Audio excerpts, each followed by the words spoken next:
My name is Nicholas King, and I'm the Executive Director of the Predictive Safety Testing Consortium at CPAF. And it's my pleasure to welcome you to this session in the PSTC 15-year anniversary webinar series. Today's session is an introduction to biomarkers of effect, safety biomarkers as disease biomarkers. We have an excellent panel of scientists here to discuss how injury biomarkers may be used to assess disease progression when similar mechanisms of how injury biomarkers may be used to assess disease progression when similar mechanisms of injury are applicable. Our presenters in the pre-recorded presentations provided very nice examples around the concepts of biomarkers of effect. I'll let this was discussed by John Michael in his recording, and he'll go through it in his introduction. The application of safety biomarkers in specific disease areas, as well as looking at some future applications. And so the other piece that the presenters covered in their presentations were around approaches to translating the application of safety biomarkers from the detection of injury and recovery from injury to detecting the response to intervention. And so we will start today with a brief review of each of the pre-recorded presentations and then move into a discussion with each of the panelists. And just as a little bit of a starting point, I would like to go to the next slide. And so yes, we have, these are all of our speakers today and panelists. We have John Michael Sauer, Jiri, Aubrecht, Tanya Zapka, and then Gary Friedman had one of the pre-recorded presentations, but unfortunately is unable to join us today, so I'll be giving an overview of his presentation. And then I will introduce all of our panelists when we move into the discussion section. All right, let's go to the next slide. And so as a reminder of why, one of the reasons we're here today is looking at biomarkers, safety biomarkers, and how they fit and may be applied as biomarkers of effect, and looking at response to intervention or disease progression. And so this is where, in terms of a biomarker qualification and utilizing these biomarkers in a regulatory setting and in submissions for a new therapy, we want to, identify what the drug development need. And so we see a dual set of needs. There are safety biomarkers as well as biomarkers to either detect detect the disease or diagnose the disease or follow progression of disease or response to intervention. And within each of these, there are a specific context of use that we'll be looking at, as that's how the biomarker will be used. And then based on that context, it may lead to varying levels of evidence that are required and eventually lead to a qualification and endorsement by a regulatory agency. And so here, with the FDA and the passing of the 21st Century Cures Act, that put a set process in place for qualification with an initial letter of intent where you state your drug development need and the initial context of use. Your qualification plan addresses the level of evidence that you propose is necessary and come to agreement with the FDA on. And then finally, once you've executed on that plan, to submit your final qualification package with those results and ideally receive endorsement or qualification of that drug development tool. And so I'd like everyone to keep this as one component in mind today as we are walking through the reviews and then also as we are discussing this dual application of biomarkers. And so with that, we can move on to the first presentation review. And so I'd like to introduce Dr. John Michael Sauer. He is the Senior Vice President of the Translational and Safety Sciences Program at CPAF right now, and he'll walks through his presentation defining the relationship of safety biomarkers and disease biomarkers with respect to biomarker qualification. So I'll pass it over to you right now, John Michael. Thanks a lot, Nick. Really good introduction. I think that really set up the panel for how we can go forward. a couple points that I want to make over the next few minutes, and hopefully, it'll summarize everything that I put in my talk. And so you're probably wondering right now, if you did listen to my talk, why you listened to it and just didn't come here and hear the 5-minute synopsis, but that's okay. So first of all, why biomarkers of effect? Well, this was actually a term that I was introduced to about a year and a half ago when I was at a symposia around environmental safety and biomarkers within in that area. And it was interesting. So what the environmental folks have done is they have lumped all biomarkers that have a biological effect into one category.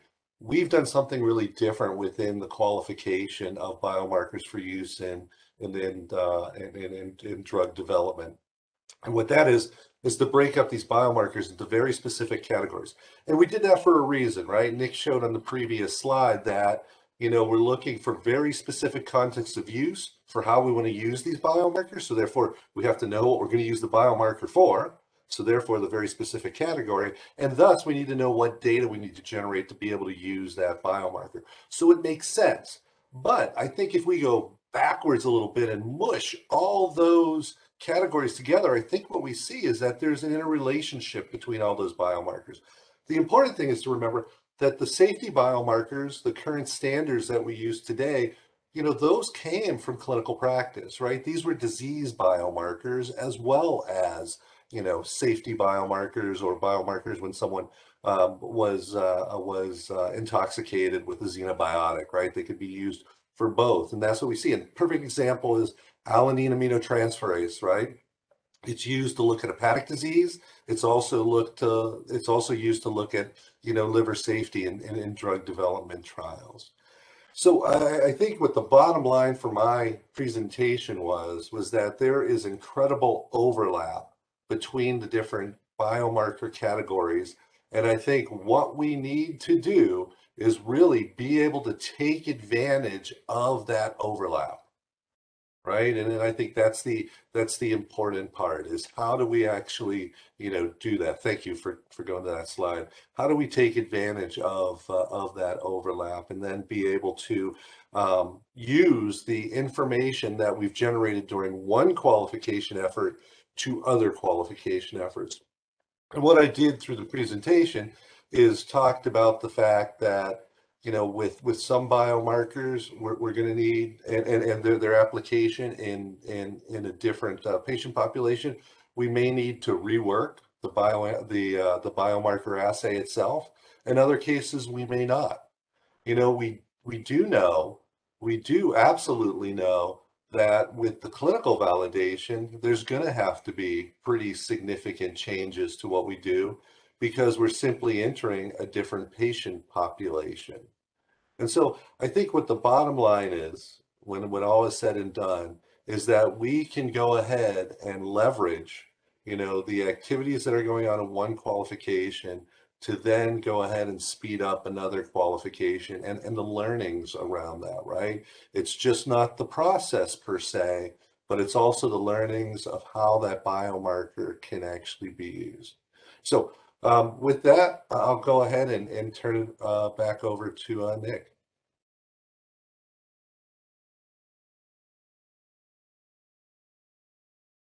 Great, thank you very much, John Michael. So our next review of a pre-recorded presentation is by Dr. Jiri Aubrecht, who is an executive director at Sarepta in their clinical biomarkers group, or their clinical biomarkers group, and he will be walking us through a little bit on glutamate dehydrogenase around the journey from biomarker qualification to improving medical care. So Jiri, I'll pass it over to you right now. I think you're on mute, Jiri. Thank you, Nick. I hope you hear me now. And so my presentation basically then follows the same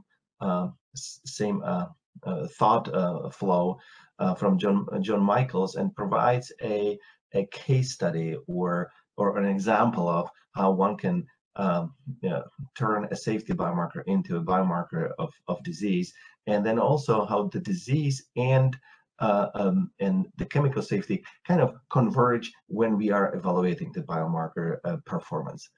And what we have done, we were confronted in drug development years ago to monitor a liver injury in patients with underlying muscle diseases. And in those patient populations, the gold standard transaminases don't work because they are not specific to liver. They are pretty much in muscles, and during the muscle disease and muscle wasting, it's are released to the circulation and mask the potential onset of a liver injury. So we were faced of finding a liver-specific biomarker, which would be very similar to ALT, which would allow us to detect onset of liver injury, and that's why we came up as a biomarker candidate at GLDH. And in our work over the last 10 years, we filled the gaps of understanding or systematically evaluating the biomarker.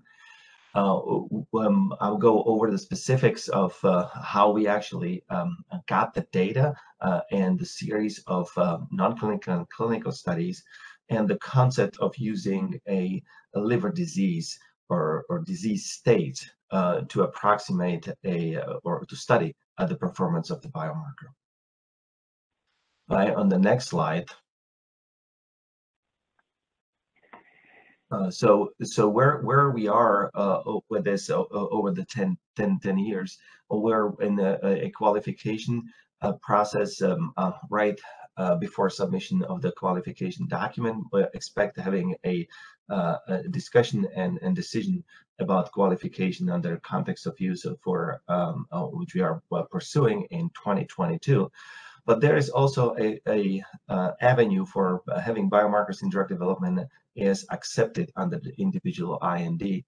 And just looking at the clinicaltrial.gov, there's 13 studies, and again you can see the indication, which is the muscle wasting, and then also in liver disease. On the next slide, then I'll just kind of bring that all together, where we started with the biomarker and evaluating its performance using for drug development, and we use it in drug development to assess liver safety in indications with patients with underlying muscle diseases. During the evaluation of the biomarker, we were evaluating samples from patients with variety of diseases in clinic, and we actually are able to, or we were able to pinpoint the use of GLDH to evaluate or to help diagnose a liver injury in patients with rhabdomyolysis, myositis, and all these things. And at the end, we were also able to evaluate large sets of patients with pre-existing conditions, risk factors for cardiac disease, and compare the performance or association of a GLDH with a variety of aspects of these risk factors. And we actually found that GLDH is better associated with or better reflect the health of the liver than ALT, because ALT is associated also more with the metabolic status and not just the integrity of the liver. So that way, the journey kind of which started with the drug development and using clinical samples actually then comes back to the clinic, and potentially the GLDH may play a role in non-alcoholic fatty liver disease, NASH, understanding and better reflecting liver health. So that's where we are, and I'll give it to the next presentation.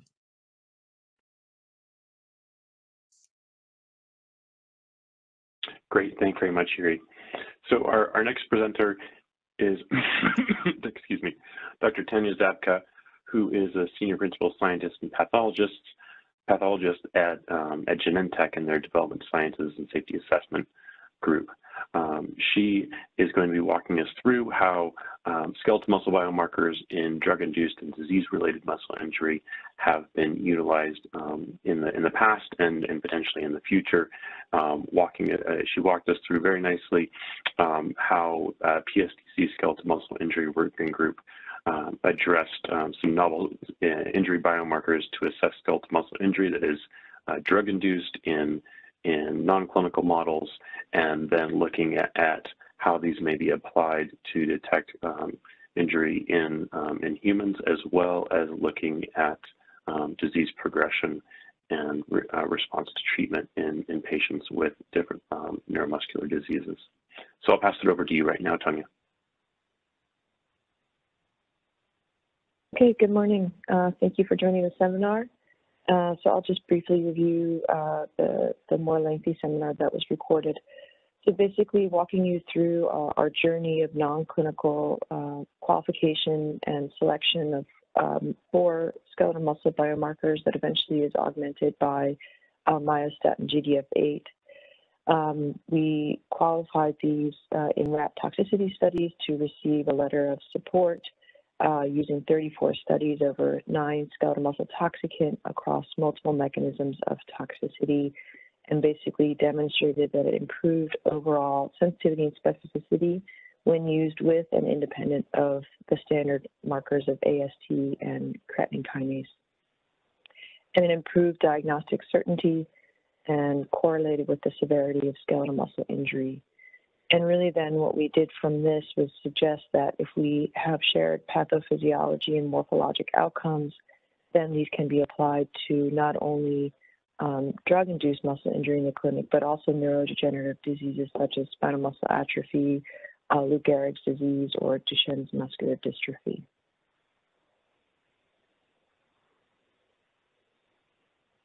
And so this is a brief snapshot to show you that when we use these in a retrospective study to show proof of concept for drug-induced muscle injury, where we also had drug-induced liver injury, and we look on the y-axis at the standard skeletal muscle lab of creatine kinase versus the standard liver lab of ALT, which are less specific, versus the more specific skeletal troponin I on the y-axis and the liver lab of GLDH. And we bucket the cohorts by liver injury of 0 to 4 or muscle injury by color from 0 in red to purple as the most severe. If you look specifically in the top right quadrant, and if you kind of advance through this slide for me, you'll see that for those where there's questions of whether there's both liver and muscle injury, these kind of more squarely become indicated as muscle injury, or if you keep advancing, go ahead through some. Some become more squarely liver injury, and some are clearly designated as both. And so this adds diagnostic certainty in this clinical setting where we have one or both types of injury.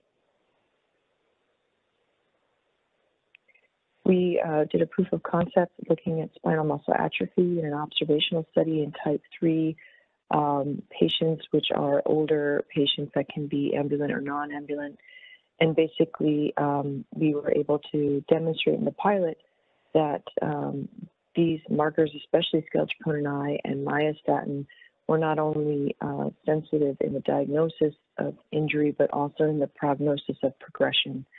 And this was also in line with understanding that spinal muscle atrophy has distinct muscle components to the pathophysiology beyond just the neuromotor junction, which was previously believed to be the primary driver. And this also corresponds with mitochondrial biomarkers that change and prognose progression. And this was then confirmed in a natural history study with type 2 sitters and non-sitters, which are younger spinal muscle atrophy patients, and type 3 ambulant and non-ambulant. And this was just released as a late-breaking abstract at the World Muscle Society. So there's a lot of excitement around these skeletal muscle biomarkers as potentially diagnostic and prognostic markers.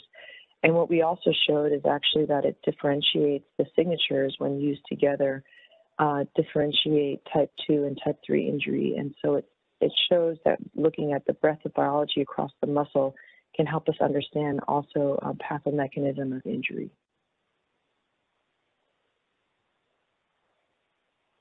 And then finally, where we're going is actually those were all looking at univariate analysis, and now we're looking at multivariable approaches.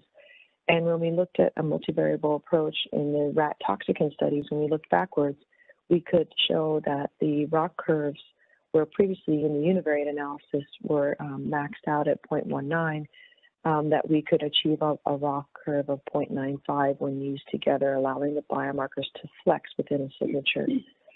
And what we're also showing is that in the 3D evaluations in the top left box, where the different colors are different mechanisms of injury, you can see that the biomarker signature is differentiating these mechanisms of injury. As you can see, the colors separate across the axes when we combine FABP3, skeletal troponin I, and myosin light chain 3 together. And then we use those mechanisms actually to try and stratify the type 2 and 3 pathophysiology. And without going into detail, the various colors and line graphs are different mechanisms of injury based on the rat toxicant studies. And we actually hypothesized based on pathophysiology, which would be most relevant to spinal muscle atrophy. And this held true in the rank order of which ones were most important in that pathophysiology of spinal muscle atrophy. And this also shows that you can see there are slightly different signatures between the two types of spinal muscle atrophy.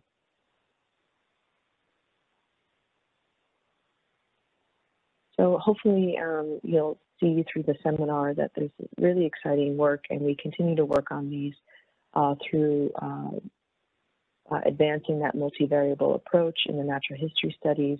There's also additional neuromuscular disease cohorts for which we anticipate data in Lou Gehrig's disease, Duchenne's, and spinal muscle atrophy, hopefully on clinical trials. And recently we were awarded a PSTC grant by the FDA to support our qualification plan with additional cohorts in drug-induced muscle injury or skeletal muscle injury more broadly, cardiac injury, liver injury for more specificity studies, and healthy subjects. All right, thank you. Thank you very much, Tanya. Okay, so the final pre-recorded presentation was by Dr. Gary Stephen Friedman, who is at Pfizer and has been a long-time participant within PSTC for our kidney safety biomarkers and qualification of those for clinical use. And he had an excellent presentation looking at biomarker discovery for the detection of injury, recovery from injury, and then moving on to response to intervention. Unfortunately, he was unable to join us today. I will walk us through what he had as his presentation slides. If you don't mind stepping through to the last one here. So the first piece let's go back one. Excuse me, I just meant for the advanced, there we go. So, you know, where we currently are and within PSTC, currently we are looking at detection of injury and would like to eventually look at recovery from injury with the safety biomarkers.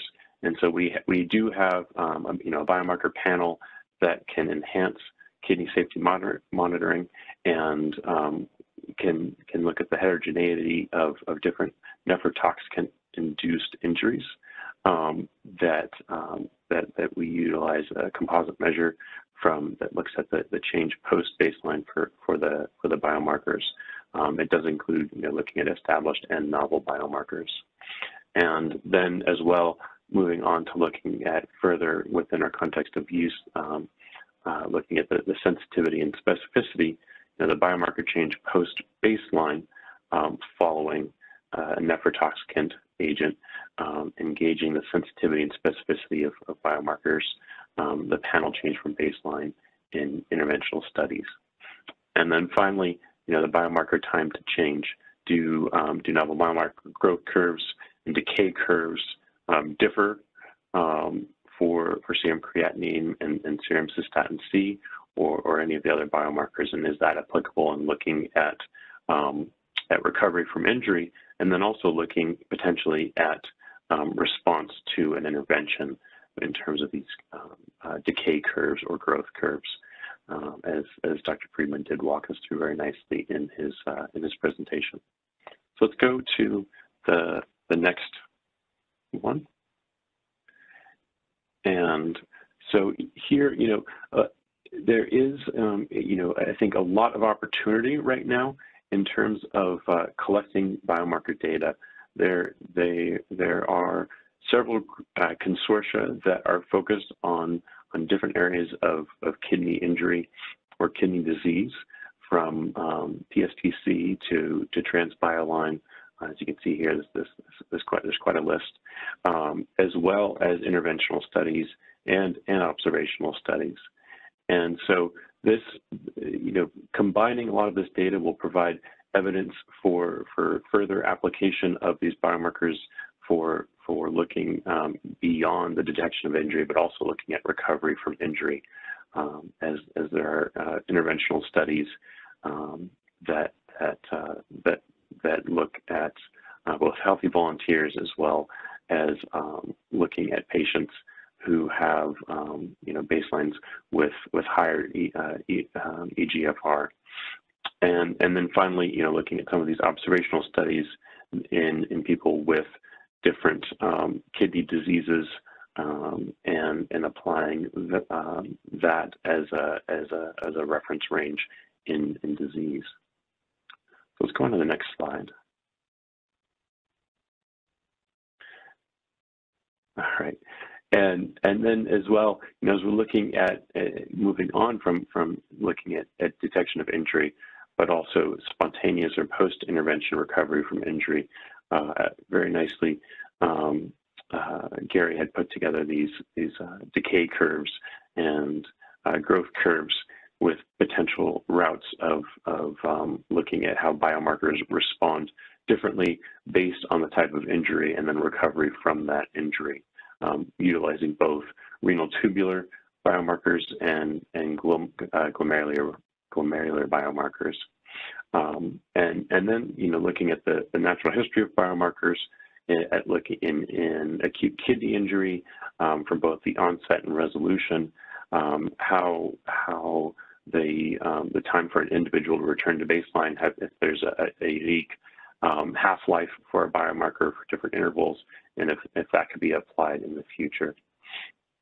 And then as well within chronic kidney disease, looking, applying here just some of the natural history of these biomarkers and how looking within just the persistence and fluctuation across time for these biomarkers, and if interventions you see a similar growth or decay based on injury or response in patients with chronic kidney disease.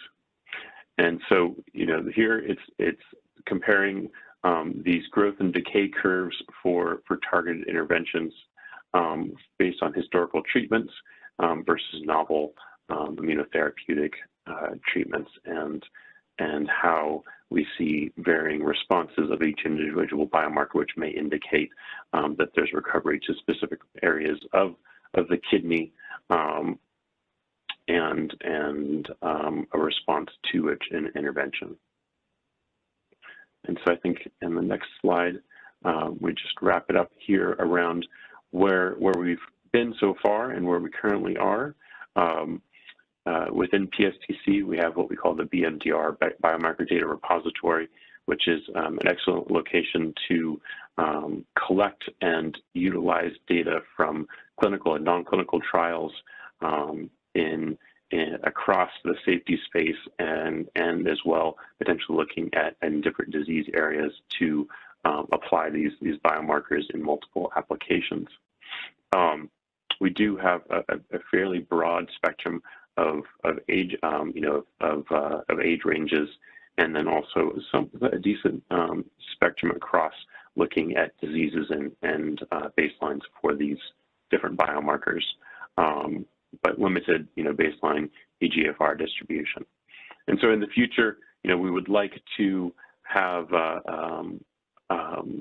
baseline data for both healthy volunteers and people with chronic kidney disease, and then also look at the accrual of preclinical and non-clinical renal tubular injury data beyond what we've already collected, and also look at looking at response to therapy and recovery. And then finally, collecting more information on patients with acute kidney injury and chronic kidney disease, and looking at how these biomarkers vary at baseline and then post-intervention. All right, I think we can move on to the next slide right now.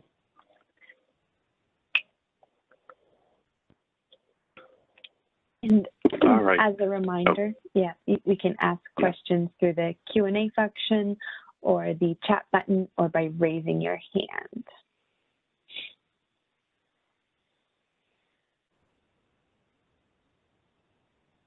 Great, thank you. And so before we do move into this, I would like to give a brief introduction of our panelists who are not speakers on this slide. And so in addition to Jiri, Aubrecht, John Michael Sauer, and Tanya Zapka joining us, we have Deidre Dalmas, who is a scientific fellow at GlaxoSmithKline and is a co-chair of our vascular injury working group within PSTC. We also have Warren Glaab, a director in safety assessment at Merck & Company. Additionally, he is our chair of the skeletal muscle injury working group at PSTC. Joining us from CPATH is Terina Martinez, an executive director of the Duchenne Regulatory Science Consortium and the Critical Path to Therapeutics for the Ataxias Consortium here at CPATH. And Ameeta Parekh from the FDA, where she is a senior advisor for scientific collaborations in the Office of Translational Sciences. And right now, we had one additional panelist. Unfortunately, we're having some technical difficulties, but Jeffrey Siegel from who's the office director for the Office of Drug Evaluation Sciences within the Office of New Drugs at the FDA will be joining us ideally in the next few minutes. There's some background work right now to get him into the session. And so, right now, I'd like to provide an opportunity for any of the panelists to provide opening comments, and then we will open it up to the audience for questions. And so if any of the panelists right now would like to provide, who weren't one of the presenters, would like to provide an opening comment around your perspective here and where you see this fitting into your specific areas of research.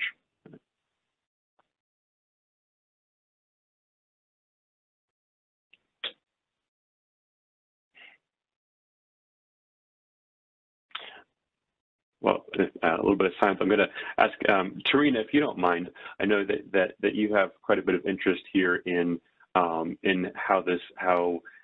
some of our biomarkers, especially around glutamate dehydrogenase and some of the skeletal muscle injury biomarkers, may be utilized in novel therapies for looking at neuromuscular diseases, either for monitoring for safety or also potentially looking at efficacy.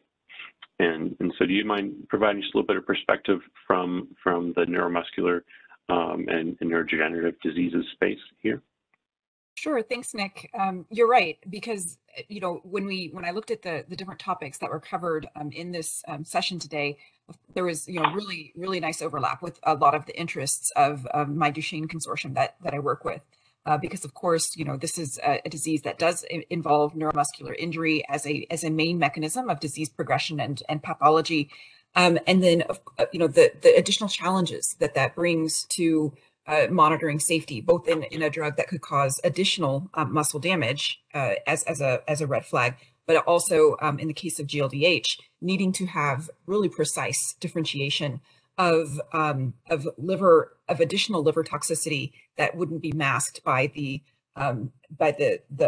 other markers that can go up with muscle degeneration. So it's what I think is also really intriguing is some of what Jiri spoke about at the end of his session being able to pivot some of these biomarkers like GLDH from its tried and tested and almost fully qualified use for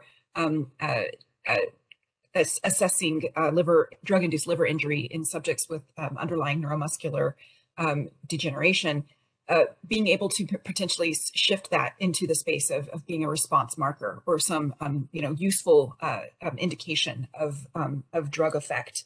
And I think that that's an exciting direction to go. And in the Duchenne muscular dystrophy field, we do have some really recent and exciting progress in the clinical trial landscape. And this is using a diversity of drug approaches. So I think we need a really full toolbox of biomarkers to really support the continuing and increasing clinical trials in this space. Great, thank you very much, Terina. And perhaps one other piece that you could bring in is, I know that there's a lot of work going on right now in the neuroscience and neurodisease space around neurofilament light chain and its application there. And perhaps Warren Glaab, I know that you're involved in another consortium that is pursuing qualification for some neurotoxicity biomarkers and have overlap there. You've received, I think, a accepted letter of intent at the FDA now for neurofilament light chain. And so I think, perhaps, Terina, if you don't mind, just giving a little bit of how how you see the progression of NFL, and then Warren, a little bit of perspective around applying this as a neurotoxicity biomarker. Sure, thanks, Nick. I can start with my perspectives on neurofilament light chain. It's a really interesting biomarker because it is very, very sensitive for neuronal damage. It has a signal that goes up, indicating axonal degeneration or damage in the neuron. That means it's very sensitive to neuron damage as a mechanism, but agnostic to the upstream cause of whatever is leading to that axonal damage. Which means then that it can be a signal of neurodegenerative disease, and it can be detected in blood and not just in CSF. It highly correlates between the two compartments. But again, it's not going to be specifically disease specific. But I think that what's really exciting in the neurofilament light space is assessing it across different diseases to understand in certain diseases if it's really a prognostic biomarker that indicates phenoconversion from prodromal to frank disease, and how it can be leveraged to stratify patients across clinical arms, and also to select and enrich prodromal cohorts for early intervention drug programs. And depending on the disease, I think there's actually potential for it to be developed as a response biomarker, because if you can have something that's having a disease modifying effect that reduces the overall neuronal damage, then that signal through neurofilament can potentially be a proxy indication of effect. I think that what really needs to be done is carefully assessing the data and enriching the data that we have in different patient populations, expanding the normative databases to be leveraged for informing the distinction between prognostic or response, et cetera.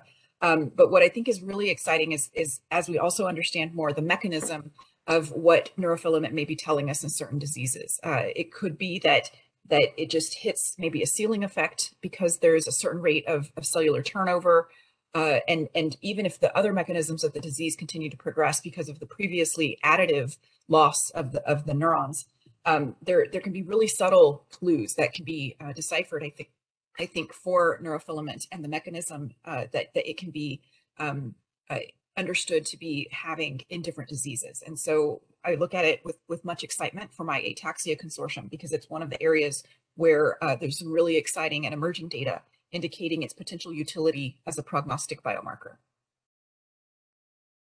If I can add to that, I think the other excitement around so I think adding to the neurofilament light chain is if you complement some of the skeletal muscle markers with neurofilament light chain in some of these neuromuscular diseases, the idea is that you might understand in some patients if the driver is more at the level of the muscle versus those that might be more driven at the level of the motor neuron. And there is thought that this then might help understand whether the treatments should be focused on the neuronal side for some patients or focused on the muscle side, or both for some patients. And so that's some of the excitement of how these biomarkers may complement each other, also in stratifying patients relative to kind of personalizing which medications they should receive, and then understanding their response to these medications. Absolutely. Yeah, it's a really good point, Tanya. I really like the idea of kind of coupling both the, the neuronal markers with the skeletal muscle markers, just as you described. I think that's a really, really important thing to do. Nick, you were asking a little bit about some of our work with the neurofilament light chain. Even like the skeletal muscle markers Tanya had mentioned earlier, right? These are structural proteins, so this one in particular really appears to have a significant half-life in circulation, right? So not only is it a sensitive marker of injury, but it seems to hang around a lot longer. So it's we can really monitor for such induced lesions, in plasma, even sensitively, and not have to worry about going into CSF.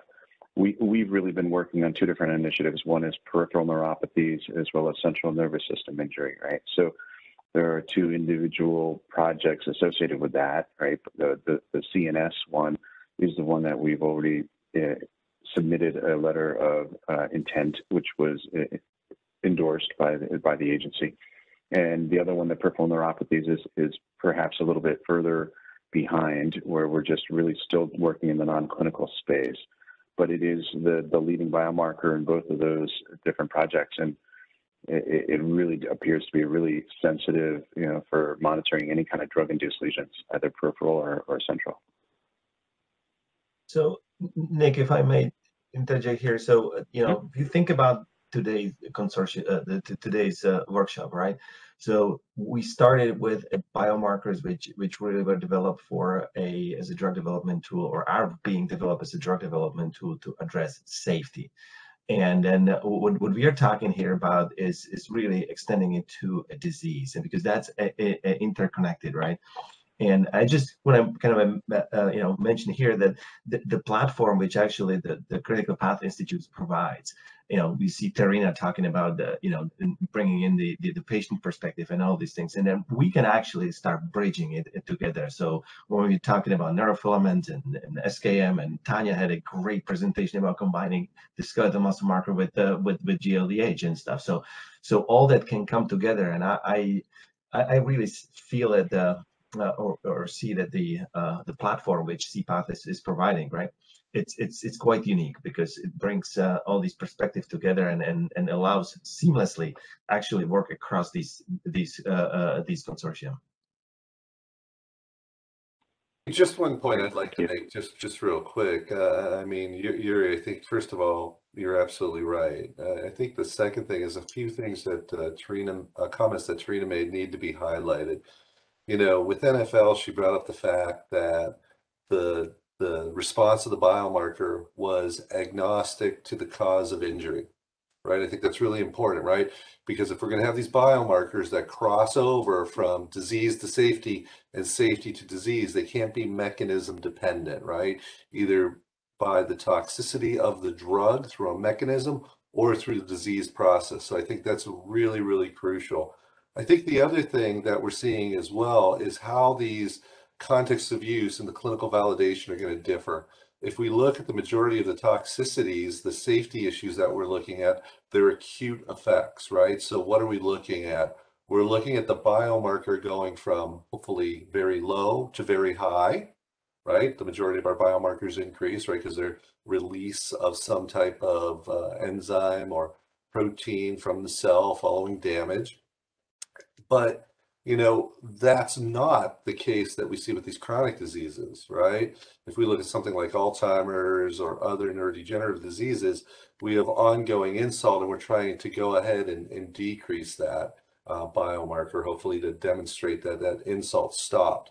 So I think the dynamics are a little bit different, and we have to keep that in mind, because I think what that does is that stages how we need to go ahead and work through that clinical validation. I may have stated some really obvious things, but I think they're really basic to this conversation. And maybe if I can follow on with that, John Michael, I think beyond you know, we have to think a little bit beyond this univariate approach. And this is why the multivariable approach, I think, is going to be really critical to allowing us to understand pathophysiology, because in some diseases like spinal muscle atrophy, you have muscle fiber type switching, you have, you know, challenges in myofiber or satellite differentiation and myotube formation. And as you reconstitute a normal muscle, it may be that the biomarkers still increase, but basically you're changing that signature back to normal. And so I think we also have to think about how the biomarkers work together in telling the full story, because I think it's going to be, you know, in drug-induced injury where you go from healthy to injured, it's a little more straightforward than these disease states where you have more complex pathophysiology.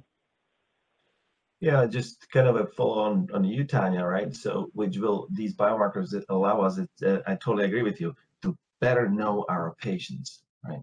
Which then will allow us to better stratify patients, better understand the disease process where the intervention, you know, should happen, and optimize the therapies. I think this it's just kind of marrying the tox or the safety part with the disease.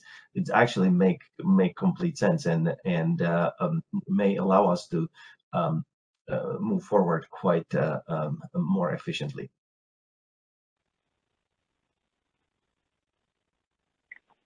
Great, thank you very much. This is very excellent. I just want to pause for one moment here because we do have an additional panelist that we had some difficulty joining us today. So my apology sincerely to you, Dr. Siegel, but I'd like to give just a brief introduction and for Dr. Siegel. He is the Office Director for the Office of Drug Evaluation Sciences within the Office of New Drugs at the FDA. We are very pleased to have you here today with us, Jeff, as a participant, and would like your input as we're moving through this discussion, looking at how we may apply safety biomarkers in assessing disease progression and interventions as well, and how that may fit into future qualification packages in terms of an interplay between the already acquired data and translating some of that or applying some of that as baseline information to then begin to assess how an intervention may alter the biomarkers in the future.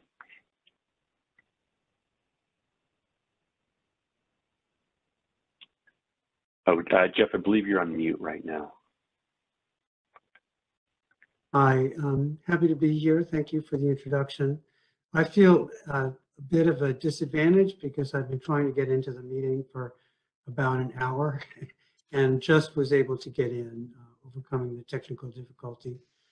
I haven't heard or seen what was presented before, but I did watch John Michael's YouTube presentation, and I'm familiar with the topic. So please direct me if I'm missing some context here. That said, I think the concept here of taking a biomarker that's qualified in one situation and applying it for use in another situation is very logical. It's just a question about how we go about doing it. This accords with my thinking on biomarkers in general, that sometimes it's important not to go for the highest level of biomarker, like not to go for a surrogate biomarker right off the bat, because that can require considerable data from a number of different sources, but instead start out with a biomarker type that's easier to qualify, like a prognostic biomarker, a diagnostic biomarker, then apply that biomarker once it's qualified in a prospective clinical trial and see how it performs and get the evidence that would allow it to be used in other situations. In John Michael's YouTube presentation, I think he presented the framework quite well, that you need to think about how the context of use is different and how that informs additional data you need to get with respect to analytical validation, clinical validation, and so on. But I think that once you have a biomarker qualified for one use, it can be relatively straightforward to apply to different uses. I hope that's helpful, and please ask follow-up questions if I missed part of what you were asking about. Thank you very much, Jeff. That's a very nice perspective, and excellent to hear right now your opinion and perspective on this. So moving into, as we move into the further discussion, Deidre, did you have an additional question or perspective you'd like to provide right now? Hi. No, I mean, I guess so. So yeah, I mean, based on, everything that, was getting said, I do think that, utilization of these models for that space is, really, where we're going in the future. And I think that, based off of the work that we're doing, we're gauging and being able to do that with the various different models and, collaborations and, everything that we do have. So it's really nice to see that, there's a lot of interest in, turning these models and using them for various different purposes. Great, thanks. And Ameeta, from your perspective as the liaison to PSTC and your time spent working with us around qualification and looking at the various levels of evidence that have been produced, what would you like to provide in terms of, you have any questions right now for us? No, Nick, thank you so much though for asking, but also I'm glad Jeff could join. I did get a chance to listen to all the presentations, very well presented.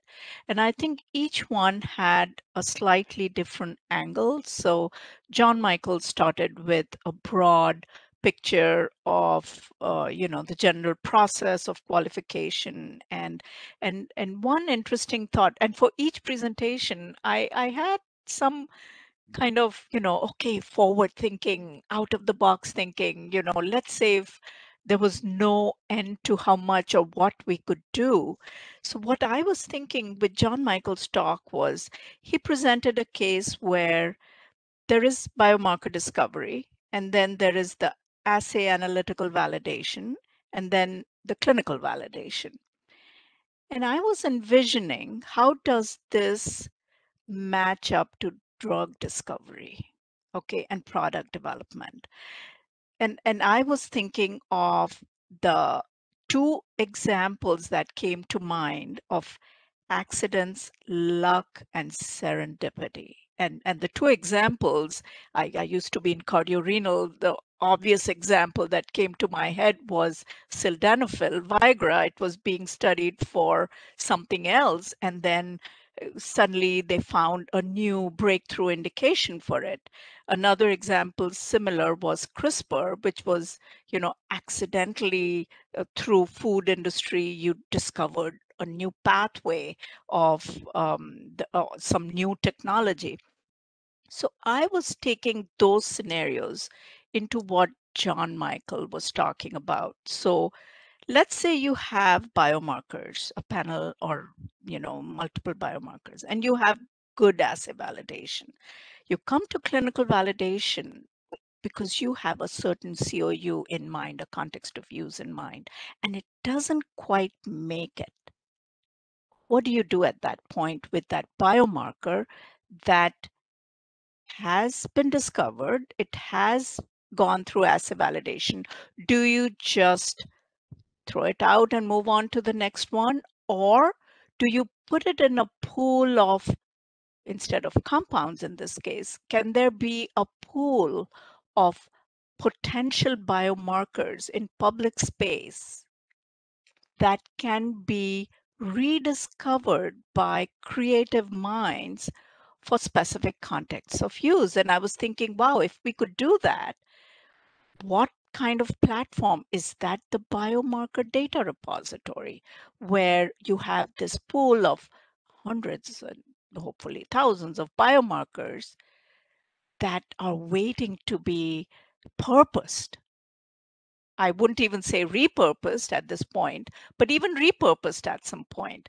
So, I was just envisioning this biomarker, the success of biomarker data repository, which is out there, open to, thirsty, hungry minds in grad schools, and they can just go in, pull them out, and do things with them, and create contexts of use and utility. So that was one thing that crossed my mind with John Michael. With Jiri, when I was listening to your talk, Jiri, what you laid out was a very interesting example, and I'm the liaison to PSTC. So you mentioned in your talk that you're developing GLDH, and you mentioned 10 years. 10 years is a long time. And yes, qualification takes a while. I've been with the PSTC as a liaison for a long time. But I was envisioning, so remember, there are 3 ways we can get biomarkers endorsed for use, right? I'm not saying qualified, I'm saying accepted for use. One is individual IND, so IND by IND, case by case. The second is qualification, which we are working on now. And the third one is community acceptance. And Jiri, you gave an example where you said if you go to clinicaltrials.gov, you see 13 studies that have already used GLDH. And I'm curious regarding the community acceptance. What is the yardstick for community acceptance? And it seems like that is the real world data. What is the role of this real world data, of this GLDH in this whole picture of qualification?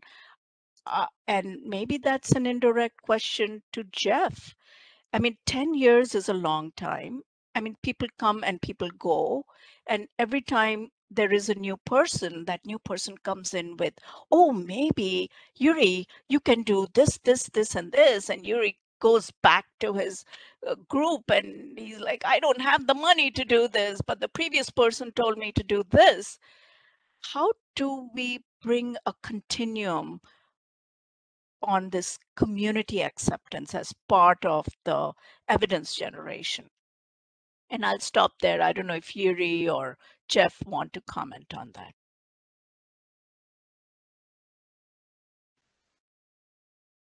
Tanya, maybe I can react to that a little bit. I think, what we have found internally, at least, is we think about these biomarkers as kind of our next generation of tailored standard labs. So to be used and pulled off the shelf in a tailored fashion, depending if you're using it as a safety or a diagnostic or a prognostic marker. And that's kind of how we talk about them internally, to socialize them with the clinicians. And I think that's similarly how these qualification packages do provide kind of key foundational data and compelling evidence to drive interest in the greater medical community. And I think, so although there might be a limited context of use, it's the platform or the springboard that allows this broader uptick in use, and people then have this confidence in the marker that maybe otherwise they don't get just through independent or single research or publications.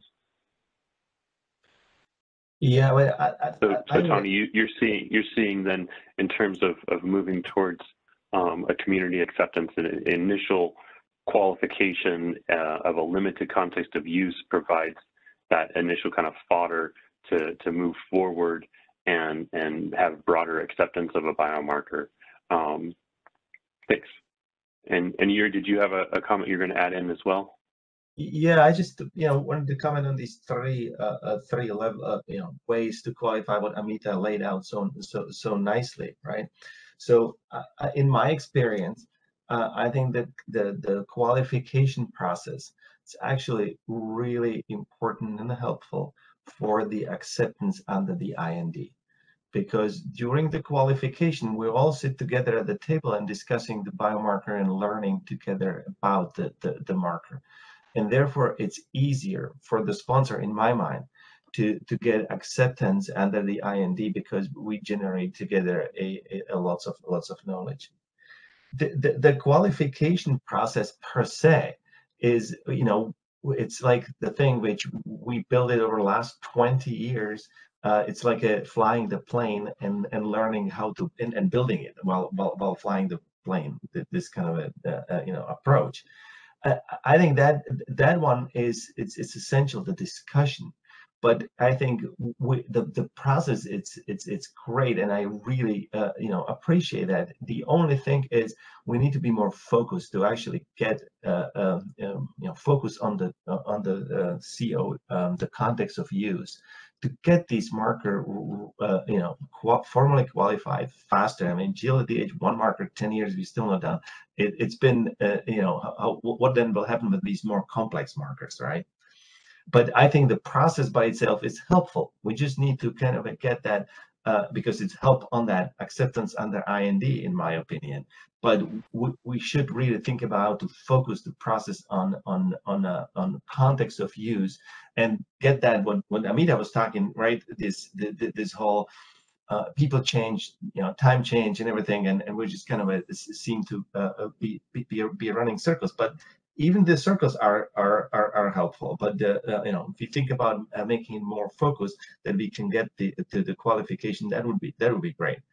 And regarding the community acceptance, I mean, that's a good thing, but it took 50 years for ALT. We can do that, but the biggest problem with the community acceptance is actually the assay availability. So, and then brings me to a point which we actually are trying to do here with working through PSTC with Tanya, Roche, and Genentech, and diagnostic division to bring the assay from the laboratory developed test to a diagnostics. And that's another way, because that's important for the community, right? Acceptance. I'm actually really now glad by seeing a review which was written by researchers and clinicians at Georgetown Medical School. And they mentioned GLDH as that's actually a thing which we should do. And I was so happy because that was the first review which was not written by us and showed and understand. So to me, that's the beginning of the community acceptance. But we need to really work together and getting these assays out as diagnostics, and then we pioneering it with that's why the GLDH is such a important story as a blueprint. It's very simple, but as a blueprint where we can learn all the pitfalls how to do it. So again, blueprint for the qualification process. How we can get that done. 10 years we're still not done, and discussing the thing. I'm not saying the discussion were not helpful. They were helpful because people use GLDH as an IND, and I think that's actually, I see that as a progress, right? But then, then blueprint for developing of the diagnostics, can we actually make an assay, interesting to a diagnostic company to do it, right? And so on. And then as a blueprint also for the community acceptance, which would take less than 50 years. So we are already in 10 years in. So we've got, 40 more years to try, but we'll get there. So that's about it. Right. I just wanted to, if I could Nick, react just for 1 second to what Ameeta said, and then the follow-up that Tanya and Jiri had. One other thing that I think is a really important thing to consider for integrating biomarkers into at what we're talking about here, advancing it into clinical trials, understanding how it can be leveraged into different indications. And another way that I think about biomarkers, and that other groups at CPATH approach the biomarkers, is as a covariate in clinical trial simulation tools or in models that look at multiple different readouts, whether it's functional scales or functional tests. Including the biomarker as a covariate and complex machine learning model can be another way to provide community acceptance and understand better how that biomarker is changing in the time horizon of a clinical trial, whether that's a flag for its safety indication or what it may be indicating for connection to disease progression. Yeah, and this is Deidre. I mean, I really resonates, I would say, with me, Ameeta, based on, what you were saying, and, Tanya and Jiri. I think that, having that qualification and those contexts of use are, will be fantastic as we move forward using these as examples. But like, as Ameeta was, noting, I also think that, getting that information out there, and if there was some sort of, way that, people would, as she said, be able to potentially look at them, pick them, and see that, there are, work packages done where, the validation was done, there was a specific assay, what assay was it? I think understanding and having that available to individuals, I think will be able to help this whole, the process of qualification and, move forward potentially a little, quicker, because I think the more that people are able to see that data, see what is done, I would say from the standpoint of, me sitting at GSK thinking, how do we use this? I'm in situations, a lot, specifically say for vascular injury, where I say, okay, what are these models doing? How are they, working? And, where has it gotten to? And, I have that information, but, maybe we wouldn't have that for, I wouldn't have that for every single, model or every single marker that we were looking at. And if somebody was thinking of, if they had some data where they saw something that they were going to use in a panel with something, I think that they had, pulling that all together, I mean, it could help advance things along. So I like, the ability to be able to have that repository, to be able to have, folks be able to pull on that. And I even think, the data that is generated by, folks, even if something is not qualified, getting that information out there, I think is really, key to potentially, maybe something will come along in the future that can just add right onto that. And then maybe it can be quickly become a marker. Great, thanks, Deidre. And Jeff, is there a perspective that you'd like to provide as well? Sure. Based on, yeah. Yeah, so we think about these three ways of gaining acceptance of a biomarker: qualification process, and the community acceptance, and the IND process. And it's really important to see these as not being separate ways of gaining acceptance, but rather an interlocking Venn diagram. I see community acceptance as really being the literature that supports the use of the biomarker, and it can add to the body of evidence that can provide the foundation for maybe the final piece that needs to be done for it to be qualified, or for it to be used in a clinical trial, or in some cases it may be enough to support its use in an IND study.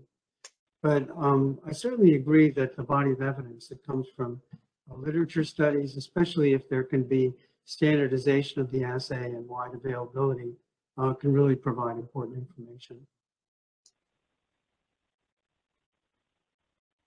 Great, thank you, Jeff.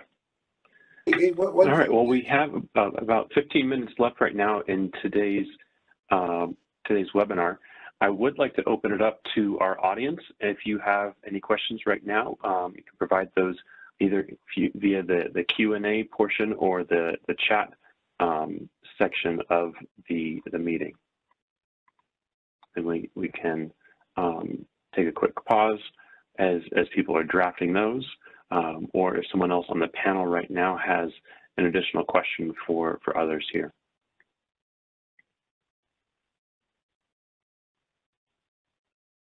I have a question for Jiri. So in his talk, he mentions Roche Diagnostics and how he had to convince Roche Diagnostics to get GLDH into IVD development. How did he convince them? What did it take for him to convince a diagnostic company to move forward, to get it? Yeah. So Ameeta, that's a great question, but I cannot claim, I cannot claim it. I convince anybody. If this is a part which we work with Tanya a lot and others. So I don't think there is a single version, and without Tanya would actually not work even the discussions. But it's the power of the consortium and working together, which brings people from a variety of companies, academia, and regulatory agency to just develop enough information and enough goodwill that people work together and do it right. So the other part is working with the patient advocates for through the Duchenne Consortium and others. So to build a case, it's not a single person achievement or anything. It's really working together, and I think CPATH provide a very good platform for people to get together and do innovative stuff. But again, what we need to kind of do this is give it to some more teeth and focus that we can achieve some wins and wins in a reasonable amount of time for everybody, which most importantly are the patients. Maybe just an additional comment. The diagnostic companies beyond Roche too is they're innovating how they pursue new assays as well. But this idea that they can, it's very expensive for them and high risk and narrow margins at the end of the day. And so if they can have consortia or patient advocacy groups or even investors as part of the support network, especially as we don't know which ones can achieve IVD status based on exploratory data. So we need more and more data, but we need a reliable assay to get to that data. And so there's this new concept of using these larger groups to support maybe development of early assays with high level validation, but maybe not enough data to achieve IVD status, and then generating more and more data to eventually achieve IVD or deprioritize certain assays. And so I think that paradigm is being used more and more and is important because I think folks don't realize the amount of time and investment it takes to achieve an IVD.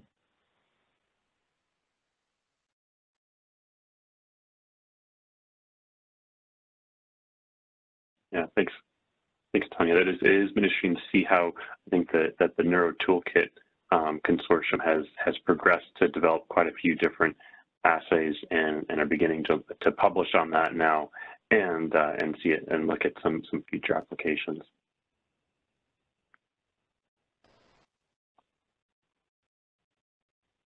Nick, I'm sorry.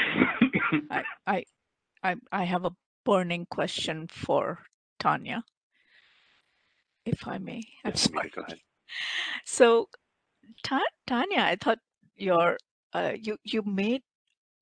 showed a slide in your presentation for skeletal muscle injury where on the top you have the LOS, and then you had this chart where you showed once you got the LOS for non-clinical, you were able to explore for clinical drug-induced muscle injury and robust studies and spinal muscle atrophy. And you mentioned you could then try the biomarker in the pathophysiology of diseases used for Lou Gehrig's natural history and Duchenne. I mean, these are such important areas, unmet needs, huge. I mean, we're talking about the Rare Disease Consortium and we have the Duchenne Consortium. And when you step back and you look at the big picture, all these consortia and the effort that's going on in these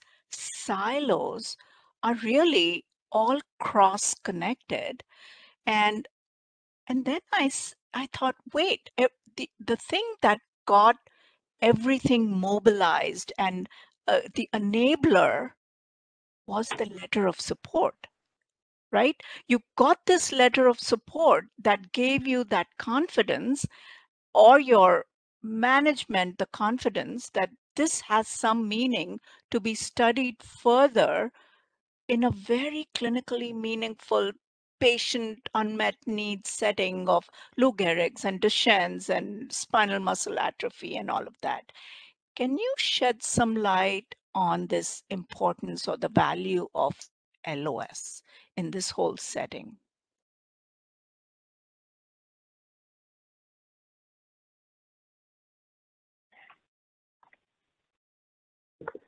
Oh, sorry, I was on mute.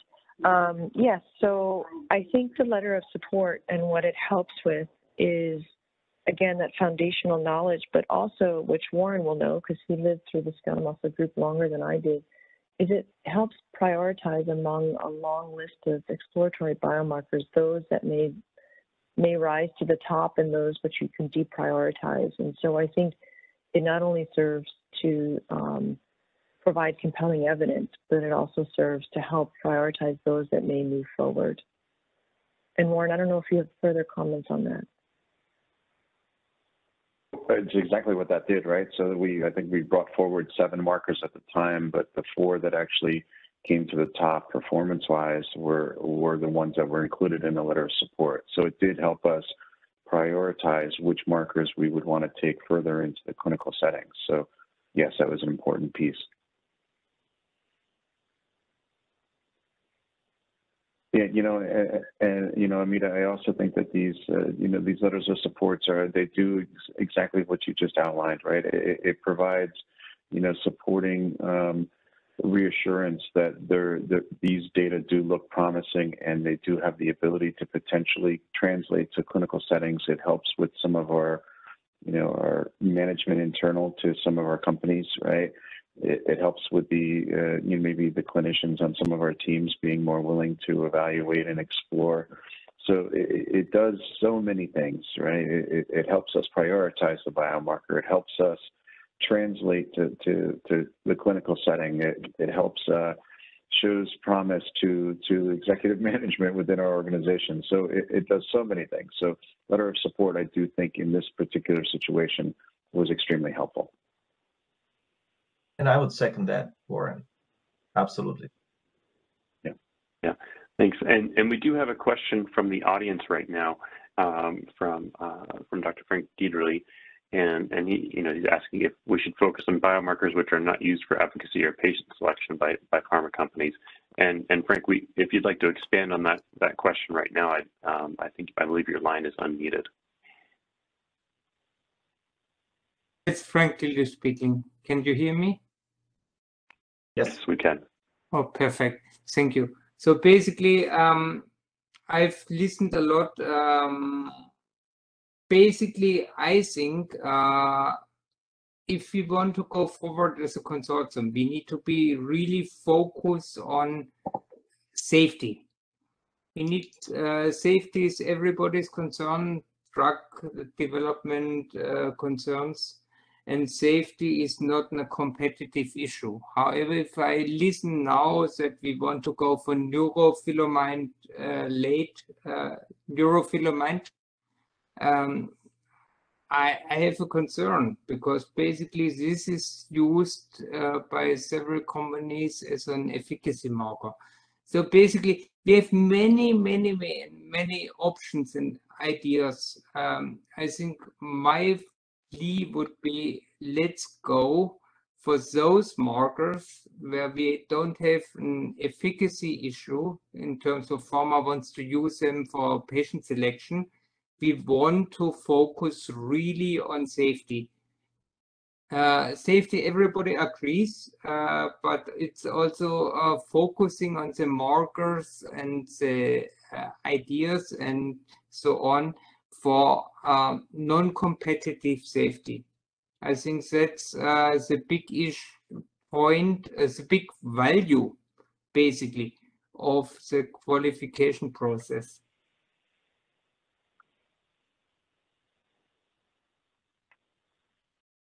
I guess maybe as an immediate comment, I think the idea that we're trying to convey is that a biomarker can serve multiple purposes and that you just need to have a very clear understanding of how you're going to use that marker. And actually on our team, we've used neurofilament light chain not only as a response marker, but in its other sense as a safety marker. We're just very clear to understand when the biomarker moves in a certain direction, what it means to the team.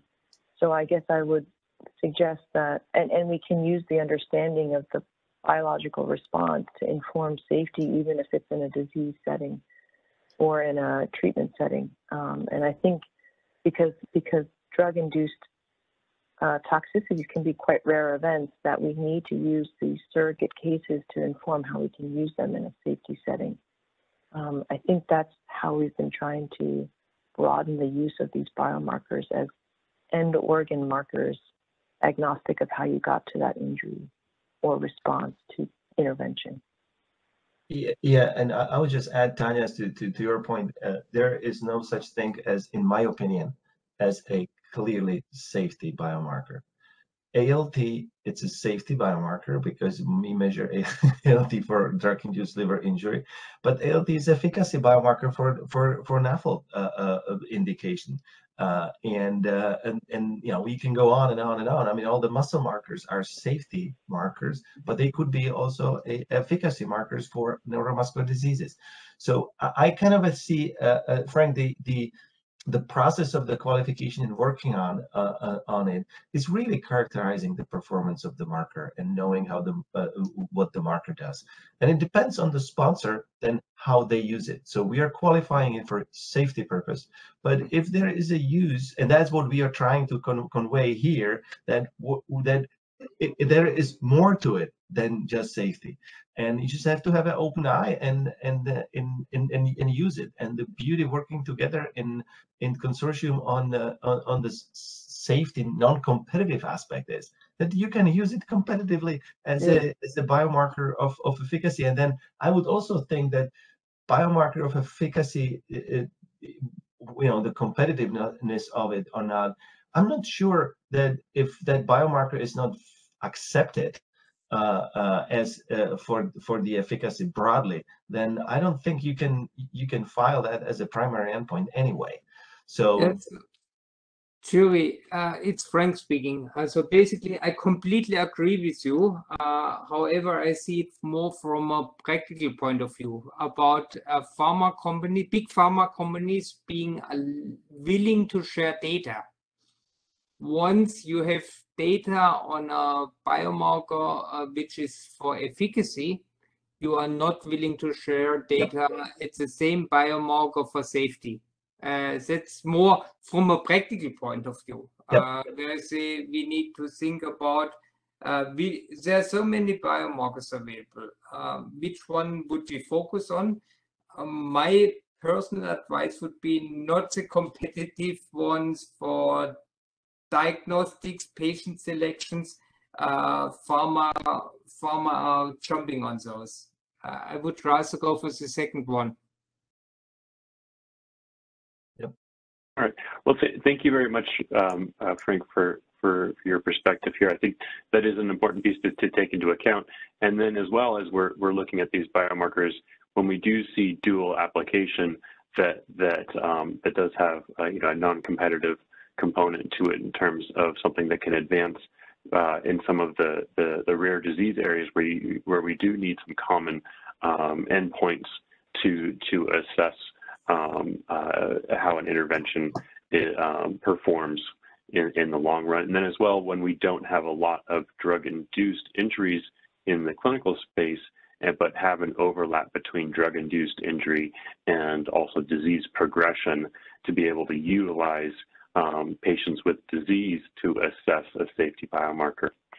And so those are, I think, very important pieces that we take into account. And also, as well, we're looking to where we will have, more readily available sharing of information and data across companies and within this incredible space that has been PSTC for the past 15 years, providing a neutral area for us to come together and advance novel biomarkers for assessing safety, and then with potential future application in monitoring recovery from intervention or progress from intervention. And so I would like to, at this point, wrap up today's meeting and say thank you very much to all of our panelists and presenters, and as well to our audience for joining us today. This has been an exciting series, and I think that this topic is an important one. I was happy that we were able to bring in people from a few individuals from the FDA, and as well speak across consortia and approaches in order to have this discussion here today. So thank you very much to all of you. And finally, I'd like to thank the project managers and project coordinators on my team, as Laura Hopkins, Laura Lummis, and Katrina Perrone for setting up this workshop and working behind the scenes to make this all run seamlessly. And so thank you very much, everyone, and have a wonderful day. And we will talk again in January for the next webinar. I think that there may be one slide that mentions that here at the end. All right, thank you very much. And so at this point, we will conclude the day, and I will say goodbye. Thank you all the panelists. It's always a pleasure to talk with you. Thank you, Nick. Thank you. Bye-bye. Have a good one. Thank you, Nick. Cheers. Thanks, everyone. Wow.